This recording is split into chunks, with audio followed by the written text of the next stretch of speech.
आपको पता है शिक्षा मंत्री धर्मेंद्र प्रधान जी इस्तीफा क्यों नहीं दे रहे हैं? इसका रहस्य खुल चुका है और कुछ समय में सबको यह जानकारी मिल जाएगी। वो जानकारी क्या है? जानकारी यह है कि धर्मेंद्र प्रधान जी शिक्षा मंत्री को जनता ने नहीं चुना है। अशोक प्रधान जी को शिक्षा मंत्री बनाया गया है।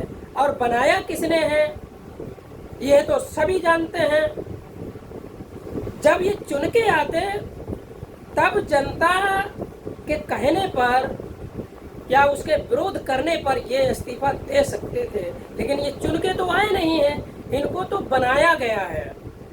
अब इनकी नैतिक जिम्मेदारी नहीं है, क्योंकि ऊपर से दबाव नहीं है। ऊपर से अगर दबाव होगा किसका? जिसने इनको बनाया है शिक्षा मंत्री। अगर वो कहेंगे इस्तीफा दो तब इस्तीफा देना होगा इनको। पब्लिक चाहे सर पीट पीट के मर जाएं, ये इस्तीफा देने वाले हैं नहीं। और दूसरी बात यह है कि अगर धर्मेंद्र प्रधान जी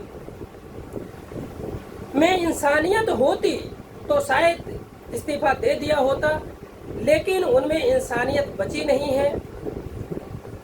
वो तो सिर्फ नेता हैं और नेताओं में इंसानियत नहीं होती है। अगर इंसानियत होती तो जंतर मंतर पर सोनम वांगचुक को 18 दिन हो गए हैं और उनकी हालत दिन प्रतिदिन खराब होती चली जा रही है। किसी भी समय कुछ भी हो सकता है। सोनम वांगचुक हमारे देश के महान वैज्ञानिक हैं, पर्यावरणविद हैं और इतिहासकार भी हैं। ये लद्दाख से आते हैं। लद्दाख भी तो भारत का ही हिस्सा है। और वो अनशन पर क्यों बैठे हैं?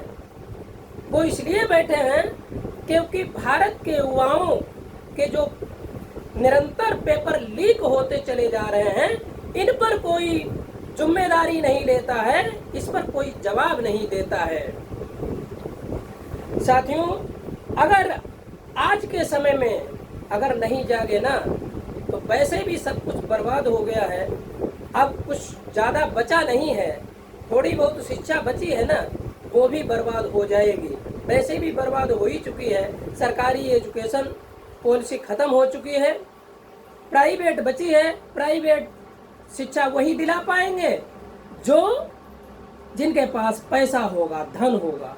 गरीब आदमी नहीं दिलवा सकता है, क्योंकि शिक्षा मंत्री बने ही प्राइवेट स्कूलों के लिए। सरकारी व्यवस्था तो खत्म।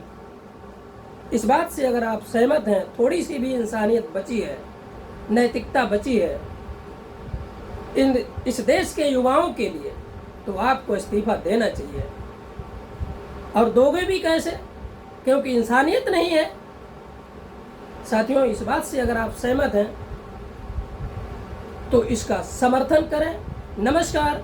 जय भारत, जय संविधान, जय लोकतंत्र। आप अपना ख्याल रखें। शुक्रिया।